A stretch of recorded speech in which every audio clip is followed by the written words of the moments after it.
আবারও সেই খেলা হবে স্লোগান। খেলার মঞ্চ থেকেই হুঙ্কার দিলেন অনুব্রত মণ্ডল।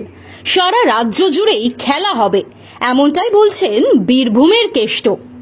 এমনিতে তাঁকে নিয়ে বিতর্কের শেষ নেই। কদিন আগেই তৃণমূলের শত্রু বলে বিতর্কে জড়িয়েছেন সেই তিনি এবার তৃণমূল সুপ্রিমো মমতা বন্দ্যোপাধ্যায়ের স্লোগান দিলেন।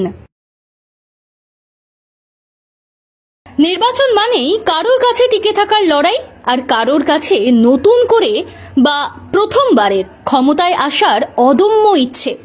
আর এই ইচ্ছে সফল করতে দুজনেই চেষ্টার কোনো খামতি রাখে না।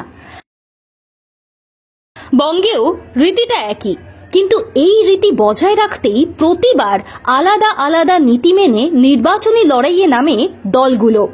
আর তেমন ভাবেই মানুষের উদ্দেশ্যে নিজেদের বার্তা পৌঁছে দেন প্রত্যেক নেতারাও। ঠিক তেমনটাই করলেন অনুব্রত মণ্ডলও।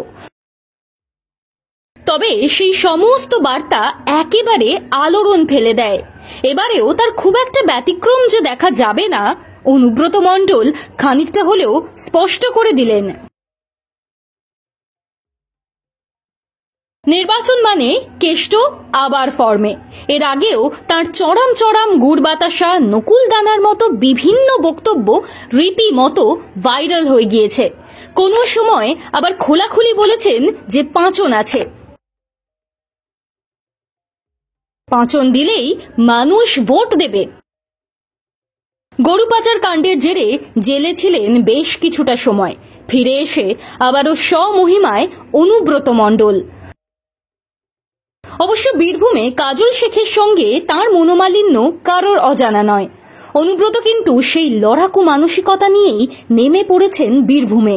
বিধানসভা নির্বাচনে দলকে আবার সাফল্য দিতে মরিয়া।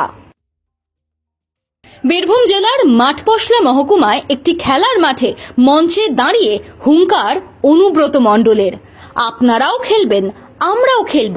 এবারের নির্বাচনে সারা রাজ্য জুড়েই খেলা হবে, আর এবারেও আমরাই জয়লাভ করব, কথা দিয়ে গেলাম।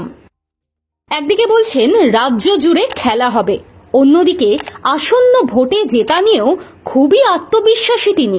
কয়েকদিন আগেই আবার বিতর্কিত মন্তব্য করে দলের গোষ্ঠী কোন্দলের দিকে ইঙ্গিত করেছিলেন। কিন্তু স্বমহিমায় অনুব্রতকে দেখে বলছেন, তাহলে কি সব সমস্যা মিটিয়ে ধীরে ধীরে বাংলা জয়ের দিকে পা বাড়াচ্ছে তৃণমূল? নাকি মানুষের মনে তৃণমূলকে নিয়ে ইতিবাচক একটা হাওয়া বইয়ে দিতেই এমন বার্তা অনুব্রতর?